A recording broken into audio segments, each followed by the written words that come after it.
To learn about the off-grid lifestyle and to be inspired to live your dreams, click subscribe so you don't miss anything. Hit the bell notification. Okay, so the hardcore winter is getting ready to arrive. So what I'm doing right now is I'm filling my 275-gallon IBC tank. So what it is, it's just a plywood box that I've painted. I've got insulation in here. I got the tank in here. Then when it is low, I fill it from the well. I put bleach in the water. Now, I know there are a lot of people who really hate that idea, but I use it in accordance with the FDA's recommendations for purifying water. Right now, my well has a damaged well casing, so groundwater gets into it, so it's dirty. So I don't trust it, although I do filter it. Then I filter the drinking water with my Berkey. I've talked about the Berkey a lot. It's a water purification system. You can take stream water and rainwater and use the Berkey to make drinking water. You should look it up if you're interested in purifying water. Now, I do know that you can boil water that has bleach in it, and it removes the bleach from the water. Bleach evaporates if you set it on the counter long enough, but most municipalities use the same thing. They put chlorine in your water, but I got a little house filter, buy them at Walmart. The casing I think costs 40 bucks, and then you can buy these little filters for like $4. The well is 130 feet deep, and so it needs a lot of work, as you can see, but I got it pumping water. I use the generator to power the deep well pump. It goes way down there. The way I prevent freezing is in this black pipe here, down in the hole, I've drilled a really small hole. And so when the pump shuts off, the water comes back down into the hole. Well, down in the hole is warm. And so all that water comes down. So now the hose, this black pipe, is empty. But the tank, I do have concerns about freezing, especially with long-term cold temperatures. The reason I'm filling it right now is the water coming out of the well is like 65 degrees, 60 degrees, 62 degrees. So that should warm this up, and it should stay warm for several days. I have ventilation, if you haven't seen it, that comes out of the house here. And so warm air is being blown into this tank, and when it comes out of this hole right here, out of the ventilation, it's about 75 to 80 degrees coming out of there. I'm not really worried about the tank freezing. I don't think the tank will ever freeze. I'm more worried about the pump freezing. Now, a lot of people suggested that I need to put the pump in the house so the pump doesn't freeze. Well, two problems with that. One, the pump does not draw water into it. The water has to be pushed into it. So the pump has to be lower than the water level so water can drain into it. So the pump is way down here on the ground, and it pumps into the house. So this is just a regular RV pump that I run off a battery. The second problem is even if I did put the pump in the house, the plumbing would still freeze. I do have a leak in the house, in the shower from the water heater, and every few minutes the pump will kick on. And so what I'm hoping is that the warm water in the tank will keep that pump from freezing. A lot of people suggested I put a light down in here. I just don't have enough electric to run a 100-watt light bulb 24 hours a day. What I will do is if the pump does freeze, I have a 250-watt heater that I'll drop down in here, and I'll turn the generator on for a half hour or so and just warm it up enough to get that pump to thaw out. I mean, it's a backup plan. Now the well pump over here, the well pump I showed you, can pump out 35 gallons a minute, but I have it throttled down. You don't want to throttle it down so much that you cause the pump to overheat. You can throttle it down and you can do about 5 gallons a minute. Any less than that, the water in the pump will start to turn into steam and it'll burn up the pump. You got to watch what's called deadhead, and you'll see it, it'll go boo, boo. The pipe and the water, the whole thing. That's because the water has turned to steam and it's trying to push that steam out. And so I just use a garden hose faucet to throttle it down. Okay, so I'm back in the house and I'm staying with the cold weather theme. Wood stove. Yes, I know I've talked about it a lot, but I really seem to have a hard time explaining this where people understand it, because a lot of people still will argue with me that it is okay to burn wet wood.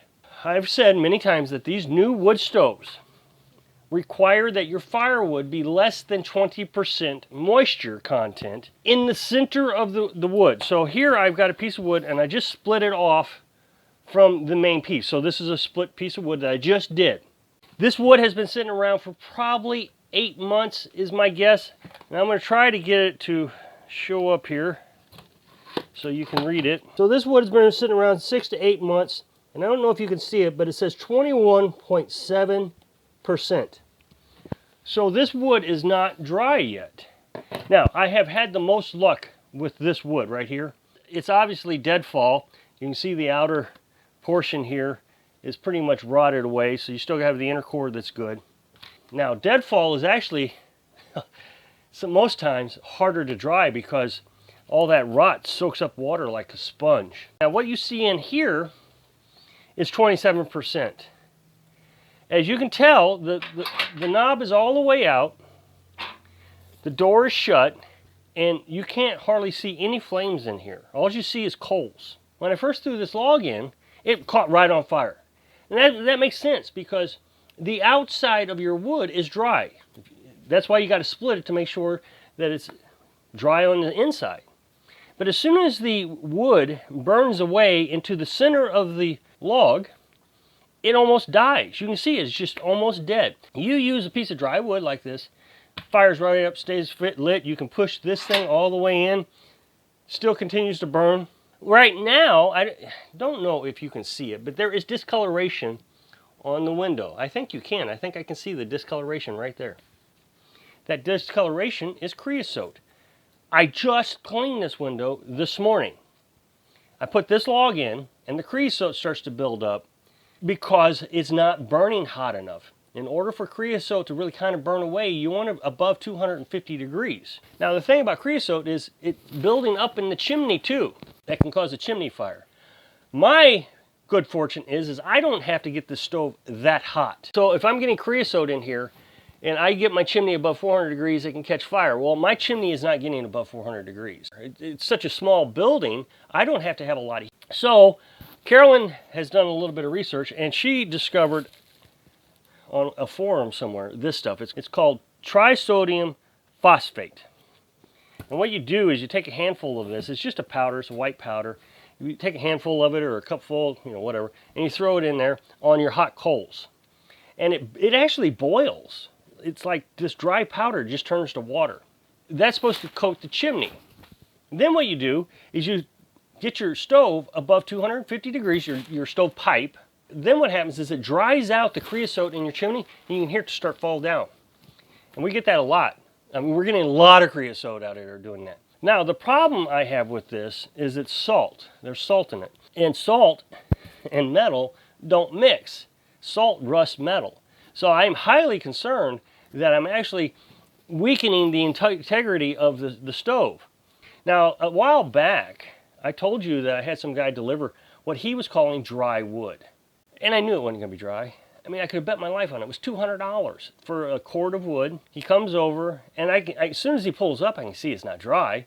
Dry wood tends to be darker in color, kind of a grayish color, whereas wet wood is very white, especially oak, I should say. Well, the thing is I called him, and I specifically asked him the question, is your wood less than 20%? He said, yeah, sure is.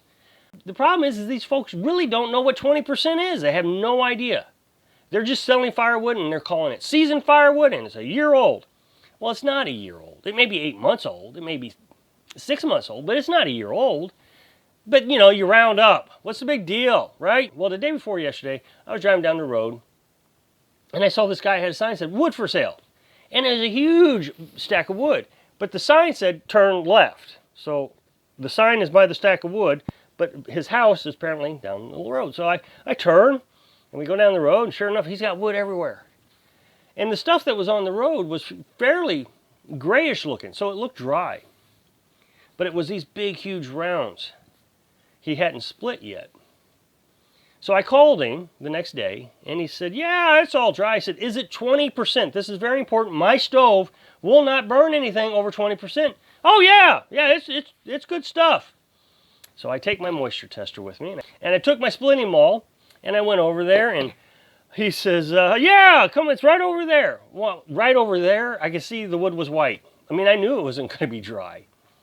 And I says, do you mind if I test it? Oh, no, huh? And so I go over there, I take a piece, I ask him, can I split it? Yeah, you can split it. So I split it, and it was 27%. And I showed him. I said, what do you need? I said, 20% or less.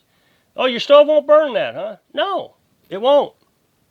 What I struggle with is when society seems to think that it's okay, and I've been talking to Carolyn about this all day, about this one word, when it's okay to lie. And she says, well, I don't think he was lying.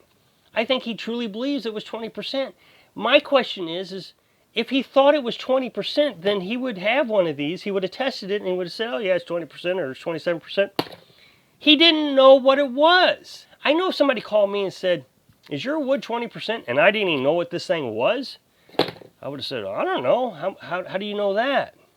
So I hope I can inspire everybody to find it in their heart to say, I don't know, so you can live your dream. Thanks for watching.